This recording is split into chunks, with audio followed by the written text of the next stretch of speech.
SG Consultancy Services. Study MBBS in Russia, Philippines, Uzbekistan. Usha గారు straight అవే ఒక 2 questions అడుగుతాను. ఒకటి పర్సనల్, రెండోది ప్రొఫెషనల్. పర్సనల్ వచ్చి మరి నాగశౌర్య గారికి మ్యారేజ్ అయ్యి 1 year అయింది. కొత్త కోడలు ఎలా ఉంది ఏంటి, కొంచెం లేడీస్ టాక్ చేసుకుందాం. ఓకే, చాలా చాలా బాగుందమ్మా. అంటే నాకు ముందు నుంచి తెలుసు, ఒక 3 years నుంచి కూడా తెలుసు. అనుష శెట్టి గారు ముందే తెలుసు మీకు? తెలుసమ్మా. ఓకే, అంటే కోడల కంటే కూడా కూతురు లాగానే నాకు. ఓకే, చాలా బాగుంటుంది. మమ్మ అనే పిలుస్తుంది, డాడీ అని పిలుస్తుంది. చాలా చాలా చాలా క్యాపబుల్, చాలా మెచ్యూరిటీ. ఓకే, చాలా మెచ్యూరిటీ అంటే ఎలా చెప్తున్నారు? అంటే నాగశౌర్య గారి కంటే మెచ్యూర్డా? అంటే అట్లానే కదా, మేడ్ ఫర్ ఈచ్ అదర్ అమ్మా. యాక్చువల్గా చెప్పాలంటే made for each other. Okay, Shaurya దొరకటం అమ్మాయి అదృష్టం, అమ్మాయి దొరకటం శౌర్య అదృష్టం. ఫీల్ అవుతున్నాను. Nice nice. చాలా రొటీన్గా ఉంది. ఇంకొంచెం కొత్తగా ఏమైనా చెప్పండి కోడలు గారి గురించి. అంటే ఎవరినన్నా అడగండి, నేను అదే చెప్తాను. ఎందుకంటే ఏంటి ఏదో అంటారు కదా, అట్లాగా లోపల ఒకటి బయట ఒకటి అనేది ఉండదు నాకు శౌర్యకి ఇద్దరికి. అదే మాకు తెలిసిన అందరికీ తెలిసిన విషయమే. సో ఏంటంటే వాళ్ళ దగ్గర నుంచే నేను ఏమైనా నేర్చుకోవాలేమో కానీ నేను చెప్పేదేమీ లేదు. నా పెద్ద కోడలైనా నా చిన్న కోడలైనా, కోడలు అంటే నాకు ఇష్టం లేదు యాక్చువల్గా. కూతుర్లుగానే నాకు డాటర్స్ యాక్చువల్గా. వీళ్ళు ఒక రకంగా చెప్పాలంటే నా సన్సే నా కళ్ళుళ్ళ కింద లెక్క. మొత్తం లేడీస్ అంతా ఒక గ్యాంగ్ అయిపోయారు. అంతే, అది 100%. ఏ ప్రాబ్లం ఉన్నా వాళ్ళు నాతోటి శౌర్యతోటైనా మా పెద్ద బాబుతో ఉంటే అమ్మ ఇలా చేస్తున్నారు, అమ్మ ఇలా చేస్తున్నారు అని చెప్తారు వాళ్ళు అనమాట. సో మొత్తానికి పెద్ద కోడలు చిన్న కోడలు మీరు కలిసి ఒక రింగ్ కింద అయిపోయారు కదా. సో మీ పెద్ద కోడలు ఇప్పుడు I guess she is in US. అవును. ఆవిడ ఏం చేస్తుంటారు? తను యాపిల్లో ఎంప్లాయ్. ఓకే. అనుష శెట్టి గారు ఇంటీరియర్స్ డిజైనర్ కదా. ఓకే, సో షీఈస్ బిజీ బాగా. అటు ఇటు పాపం బెంగళూరు ఇటు అటు తిరుగుతానే ఉంటుంది. వాళ్ళ పేరెంట్స్ కుందాపూర్లో ఉంటారు, అటు వెళ్ళి చూసుకోవాలి. సో అందుకని తను ఎప్పుడు ఆల్వేస్ బిజీ. కానీ బిజీ అయినా కానీ ఎప్పుడు బిజీగా ఉన్నట్టు స్ట్రైన్ అయినట్టు ఎప్పుడు కనపడదు అనమాట. చాలా యాక్టివ్గా ఉంటుంది. అన్ని ఎక్కడ ఎవరికి ఏం చేయాలో అన్నీ చేస్తుంది అనమాట. కూల్. సో మరి అనుష శెట్టి గారు మ్యారేజ్ అయిన తర్వాత శౌర్య గారు వాళ్ళు వేరే ఇంటికి, they are living separately I guess. ఎందుకని కలిసి ఎందుకు ఉండట్లేదు? అంటే కలిసి ఎందుకు ఉండాలి అని కూడా ఏం లేదు. ఎందుకుంటున్నారంటే కలిసి ఉంటే అంటే బాగుంటుందేమో అని. అసలు పిల్లలు పుట్టినప్పుడే ముందే ఫస్టే డిసైడ్ అయ్యాము, పెరిగిన తర్వాత కూడా మేము డిసైడ్ అయ్యాము. ఎవరి కాళ్ళు దూరంగానే ఉండి కలుసుకుంటే బాగుంటుంది అనేది. ఎందుకంటే ఇప్పుడు ఉన్న జనరేషన్ కానీ ఏదైనా కానీ ఏంటంటే ఎవరి ఫ్రీడమ్ వాళ్ళకి ఇస్తే బాగుంటుంది అనేది ఫస్ట్ నుంచి ఉన్న ఒపీనియనే. దాన్నే కంటిన్యూ చేసామని తప్పితే ఏదో ఇదనేది కాదు. కాకపోతే ఏదో లాగాలనుకుంటే లాగండి. రైట్. సో పర్సనల్ అయిపోయింది, ప్రొఫెషనల్ది చెప్పండి. మరి ఉషా మూల్పూరీస్ కిచెన్ బీభత్సంగా సక్సెస్ అయింది బై గాడ్స్ గ్రేస్. యా, మరి సెకండ్ బ్రాంచ్ ఎప్పుడు, ఎక్కడ? సెకండ్ బ్రాంచ్ అనేది కాకుండా యాక్చువల్గా ఎట్ ఎ టైము ఒక 10 members అడుగుతూనే ఉన్నారు ఎక్కడ అక్కడ అని చెప్పేసి. అంటే కరీంనగర్, విజయవాడ, గుంటూరు, గచ్చిబౌలి, ఫైనాన్షియల్ డిస్ట్రిక్ట్, కోకాపేట, తెల్లాపూర్, మదీనాగూడ, కొంపల్లి, ఇట్లా ఎవరికాళ్ళు ఓన్ సైట్స్ ఉన్నాయి, మణికొండ అని చెప్పేసి అడుగుతున్నారు. అంటే ఫ్రాంచైజ్ తీసుకుందామని అక్కడ బ్రాంచ్ పెట్టేయమన్నా? అక్కడ బ్రాంచ్ పెట్టాలని. వాళ్ళు ఏంటంటే కానీ మీకు ఎట్లా కావాలంటే అట్లా చేసిస్తాం, మీరు పెట్టండి మేడం అని అడుగుతున్నారు. కానీ ఏంటంటే నేను ఇది మొత్తం స్టెప్ ఆన్ అయిపోయిన తర్వాత, ఒక గ్రిప్ వచ్చిన తర్వాత స్టార్ట్ చేద్దామని అనుకుంటున్నాను. ఫస్ట్ ఇదిలో ఉన్నాం, దీన్నే ఇప్పుడు కొంచెం ఎక్స్పాండ్ చేస్తున్నాం ఇప్పుడు ఉన్నదాన్ని. ఎందుకంటే బాగా వెయిటింగ్ అయిపోతుంది. చాలామంది ఆ వెయిటింగ్ చూసి పాపం తర్వాత వచ్చిన వాళ్ళు మళ్ళీ వెళ్ళిపోతున్నారు కూడా. వాళ్ళందరూ అలా వెయిట్ చేస్తుంటే మాకు కూడా చాలా ఎంబ్రాసింగ్గా అనిపిస్తుంది. అందుకు కొంచెం ఇప్పుడు అక్కడ ఎక్స్పాండ్ చేస్తున్నాం. 1.5 monthలో అది అయిపోతుంది. ఏది ఎక్కడ?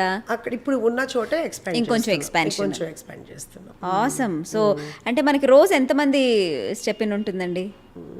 స్టెప్ ఇన్ అంటే కనుక ఈజీగా 700 to 800 ఉంటుందండి. 700 to 800 ఎవ్రీ డే. ఒక 100 to 150 కార్స్ వెళ్ళిపోతున్నాయి అసలు వెనక్కి. అమ్మ బాబోయ్. ఐ థింక్ 2 months అయిందా? 2 months అయింది. ఏం చేశారు మీరు అసలు? మేమేమీ చేయలేదు. 2 months గ్రేస్ ప్లస్ ఏంటంటే మనది ఏంటంటే స్పెషాలిటీ ఏంటంటేనమ్మా హోమ్ ఫుడ్. ఇప్పుడు వచ్చిన ప్రతి ఒక్కళ్ళు కూడా 90% నన్ను కలిసి వెళ్తారు. నేను అందరితో కూడా ఇంటరాక్ట్ అవుతూ ఉంటాను. అందరూ చెప్పేది ఏంటంటే కనుక హోమ్ ఫుడ్ లాగా ఉంది. ఎవరికైనా కానీ అమ్మ చేతి వంట అనేది ప్రతి ఒక్కరికి, ఎవరమ్మ అంటే వాళ్ళకు గొప్ప. వాళ్ళందరూ ఏంటంటే కనుక అమ్మ చేతి వంట తిన్నట్టుంది, ఇంకా అంతకన్నా బాగుంది అని చెప్పి రిపీట్ కస్టమర్స్ కూడా చాలా ఎక్కువ మంది ఉన్నారమ్మ మనకి. అంటే ఇప్పుడు మీరు వచ్చారు, మీరు మీ ఫ్రెండ్స్ని తీసుకొస్తారు, లేకపోతే మీ ఫ్యామిలీని తీసుకొస్తారు, అలా లేకపోతే మీ రిలేటివ్స్ని తీసుకొస్తారు. అట్లా ఏంటంటే కనుక ఇది మేము 4th time aunty, 5th time aunty అని చెప్తూ ఉంటారనమాట వచ్చిన వాళ్ళందరూ. వచ్చిన ప్రతి వాళ్ళు కూడా ఏంటంటే కనుక ఒక ఫ్యామిలీ మెంబర్ లాగా అయిపోయారు తప్పితే వాళ్ళు కూడా ఒక రెస్టారెంట్కి వచ్చాము అనేది ఫీల్ అవ్వట్లేదు. మీతో ఒకసారి మాట్లాడిన తర్వాత ఎవరైనా అలాగే అయిపోతారు, నాకు తెలుసు కదా, ఓవర్ ద ఇయర్స్ నేను చూశాను. అందరూ ఏంటంటే కనుక ఒక ఇంటి, అందరూ ఏమంటున్నారంటే ఒక రెస్టారెంట్కి వెళ్ళినట్టు కాదు, ఒక ఇంటికి వచ్చి తిని వెళ్ళినట్టు అనిపిస్తుంది అని అంటున్నారు. అది నాకు చాలా అచీవ్మెంట్ అనిపిస్తుంది, చాలా చాలా హ్యాపీగా అనిపిస్తుంది. ఇది కాకుండా ఏంటంటే చాలా బర్త్డేస్ జరుగుతున్నాయి, యానివర్సరీ జరుగుతున్నాయి, పార్టీస్ కూడా. అంటే పార్టీస్ అంటే కనుక వాళ్ళు ఒక 10 మెంబర్స్ అట్లా వస్తున్నారు. మాకంటూ స్పెషల్గా నేనేమి జోన్ లేదు, జోన్ అలా ఏమీ లేదు. కానీ ఏంటంటే అయినా అలా ఉన్నా కానీ మా దగ్గరికి వస్తున్నారు. రైట్. అంటే ఒక నాగశౌర్య షాడో నుంచి మిమ్మల్ని పక్కకి తీసుకొచ్చి ఒక ఆంటర్ప్రెన్యూర్ లెవెల్లోనే మాట్లాడుకుందాం. ఇది మీరు ఈ రెస్టారెంట్ పెట్టాలని ఎందుకు అనుకున్నారు అసలు? నాకు యాక్చువల్గా ఇది చాలా ఇంట్రెస్ట్ ఉన్న ప్రొఫెషన్ అమ్మ. నేను ఒక 10 years నుంచి ట్రై చేస్తున్నాను. కాకపోతే ఏంటంటే కనుక ఇంట్లో వాళ్ళందరూ, శౌర్య కానీ మా హస్బెండ్ కానీ చాలా రిస్క్ ఇవన్నీను, వాళ్ళతో పడలేము, చాలా టెన్షన్ ఉంటుంది ప్రతిరోజు. ఒక పెళ్లి చేసినట్టే అంతాను, ఎందుకు వద్దు అని చెప్పి అట్లానే నన్ను పోస్ట్పోన్ చేస్తూ వచ్చారు. కానీ యాక్చువల్గా ఒక 2.5 years బ్యాక్ అయితే మాత్రం నేను అడ్వాన్స్ ఇచ్చాను. ఇచ్చిన తర్వాత కృష్ణవిందు విహారీ సినిమా రిలీజ్ ముందు యాక్చువల్గా ఇచ్చిన తర్వాత మళ్ళీ దాన్ని క్యాన్సిల్ చేశారు, వద్దు అని.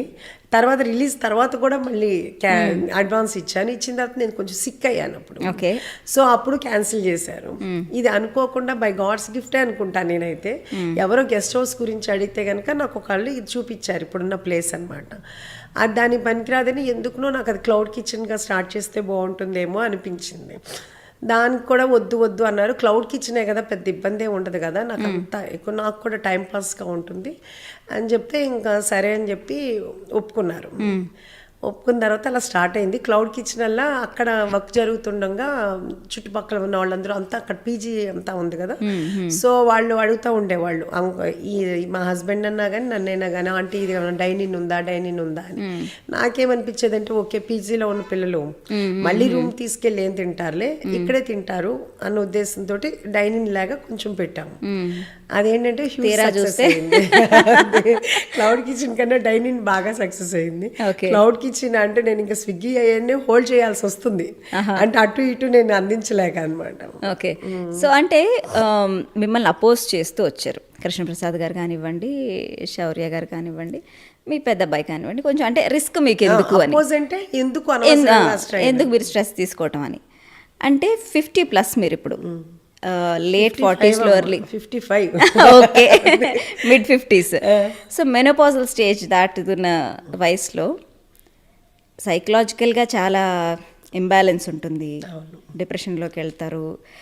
అండ్ ఏజ్ ఎలా ఉంటుందంటే ఓకే ఫైన్, రెస్పాన్సిబిలిటీస్ అన్నీ అయిపోయినాయి, 2 పిల్లలకి పెళ్ళి అయిపోయింది, బిందాస్ మీరు ఇంకా హ్యాపీగా కూర్చొని ఎంజాయ్ చేయొచ్చు. ఇలాంటి టైంలో ఎందుకు తీసుకున్నారు ఇంత రెస్పాన్సిబిలిటీ నెత్తి మీద? అంటే యాక్చువల్గా చెప్పాలంటే నాకు ఖాళీగా కూర్చోవటం అనేది ఇంట్రెస్ట్ లేదు, ఇష్టం ఉండదు. అంటే మొన్నటి వరకు ఏంటంటే కనుక ఫస్ట్ నుంచి నా మ్యారేజ్ అయిన దగ్గర నుంచి కూడా ఎప్పుడు ఇంట్లో నేను ఒక్కదాన్నే ఉన్నది లేదు, మా పిల్లలతో ఉన్నది లేదు, ఎప్పుడు ఇంట్లో జనం ఉంటానే ఉండేవాళ్ళు. సో అందరికీ వండి పెట్టడం అనేది ఎప్పుడు ఫుల్ బిజీగానే ఉండేదాన్ని, ఎప్పుడు ఖాళీగా ఉండటం అనేది లేదు. Even night midnight 1 o'clock 2 o'clock కూడా నేను కుక్ చేస్తూనే ఉండేదాన్ని. తర్వాత పెద్దబాబు వెళ్ళిపోయాడు, తను శౌర్య కానీ శౌర్య ఫ్రెండ్స్ కానీ అందరూ ఉండేవాళ్ళు, చేస్తూ ఉండేదాన్ని. అయిపోయింది. ఇప్పుడు శౌర్య మ్యారేజ్ అయిపోయి శౌర్య వెళ్ళిపోయాడు, ఇంక నేను మా హస్బెండ్. నాకు అట్లా ఐడియల్గా కూర్చోవటం అనేది ఇష్టం లేదు. ప్లస్ అట్లా అని నాకేంటంటే బయట ఎక్కువగా పార్టీస్కి అదేమి కూడా అలవాట్లేదు. ఇంకా ఎంతసేపు ఇంట్లోనే ఉండటం అలవాటు అయిపోయింది. ఇప్పుడు నేనంటూ ఏదో వర్క్ చేయాలి, వర్క్ చేయకపోతే మాత్రం నాకు అసలు ఎలా చెప్పాలంటే కనుక నా వల్ల కాదు అసలు. ఇంకా దాంతో ఏంటంటే కంపల్సరీగా నేను చేయాలి. దాంతో ఇప్పుడు ఒప్పుకోవడానికి కూడా మా హస్బెండ్ కానీ వీళ్ళందరూ కూడా ఒక రీజన్ ఏంటంటే కనుక చూశారు, ఒక 1 year నేను ఇంట్లోనే ఉన్నాను. ఉన్నప్పుడు నేను ఎంత కిట్టి పార్టీస్ ఇవన్నీ లేవా? లేవమ్మా. ఫ్రెండ్స్ ఉన్నారు, కిట్టి పార్టీస్ అనేది లేవు యాక్చువల్గా చెప్పాలంటే. అంతకుముందు ఎప్పుడో ఉండేది, అది కూడా కిట్టి పార్టీకి ఒకటి ఉండేది. అది కూడా ఏంటంటే కంటిన్యూగా కాదు, ఎప్పుడో మొత్తానికి ఒక 10 monthsకో 6 monthsకో ఒకసారి వెళ్ళేదాన్ని, కుదిరేది కాదు. ఈ ఫ్రెండ్స్ అయితే క్లోజ్ ఫ్రెండ్స్ ఉన్నారమ్మా, ఒక 3-4 ఉన్నారు. వాళ్ళు వస్తుంటారు వెళ్తుంటారు తప్పితే ఇంకా నాకంటూ పెద్దగా అది లేదు. ఇంకా ఎంతసేపు పిల్లలతోటే ప్రపంచంగా బతికాము. ఇప్పుడు పిల్లలు వెళ్ళిపోయిన తర్వాత ఇంకా లోన్లీగా ఇప్పుడు నేను వర్క్ని ఎంజాయ్ చేస్తున్నా ఒక రకంగా చెప్పాలంటే కనుక. అది కూడా ఒక గాడ్స్ గిఫ్ట్ అమ్మ. పని దొరకటం అనేది కూడా గాడ్స్ గిఫ్ట్. అది నేను అది దొరికినందుకు చాలా హ్యాపీ ఫీల్ అవుతున్నాను. మనం వెళ్ళిపోయేంతవరకు, ఈ లోకం నుంచి వెళ్ళేంత వరకు ఏదో ఒక పని చేస్తూనే ఉండాలని నాకు కోరిక. ఈవెన్ మా హస్బెండ్ కూడా ఈ రోజుకి కూడా చాలా చాలా కష్టపడుతుంటారు. ఈవెన్ నాకు ఇప్పుడు నేను ఫోకస్లో నేను కనపడుతున్నాను, ఇప్పుడు అందరూ నన్ను అడుగుతున్నారు. కానీ ఈ నా సక్సెస్ వెనకాల యాక్చువల్గా చెప్పాలంటే మా హస్బెండ్ నాకు చాలా సపోర్టు, అలాగే మా బ్రదర్ ఇన్ లా ఉన్నారు, తనంతా కూడా తను చూసుకుంటారు. వీళ్ళిద్దరు సపోర్ట్ తోటి, నా టీం వర్క్ తోటి నేను చేయగలుగుతున్నాను. కాకపోతే నేను ఎదురుగా కనపడుతున్నాను కానీ నా తెర వెనకాల వాళ్ళందరూ కూడా చాలా సపోర్ట్ చేస్తున్నారు. అయితే శౌర్యాను మా పెద్ద బాబు వీళ్ళందరూ ఏం చెప్తారంటే, అమ్మ నువ్వు స్ట్రెయిన్ అవ్వ, మాకు చెప్పి చేయించుకో, నువ్వు ఎక్కువ మీరే దూకేయద్దంటారు, నువ్వే ఎక్కువ స్ట్రెయిన్ అవ్వ మాకు. కానీ చూస్తున్నాం అంటే మా ఐ డ్రీమ్ కరెస్పాండెంట్ నేహా మీ దగ్గరికి వచ్చినప్పుడు మీరు యాక్టివ్గా చేస్తున్న ఆ విజువల్స్ అన్ని చూసాను. అంటే మీరే దూకేస్తున్నారు వంటలన్నిట్లో. అంటే ఇప్పుడు అందరికీ కొంచెం ట్రైనింగ్ ఇవ్వాలి, ఎలా చేయాలి ఏంటి అనేది ఉంటుంది కదమ్మా. ఒక 2-3 months చేస్తే అందరూ ఒక లైన్లో అవుతారు.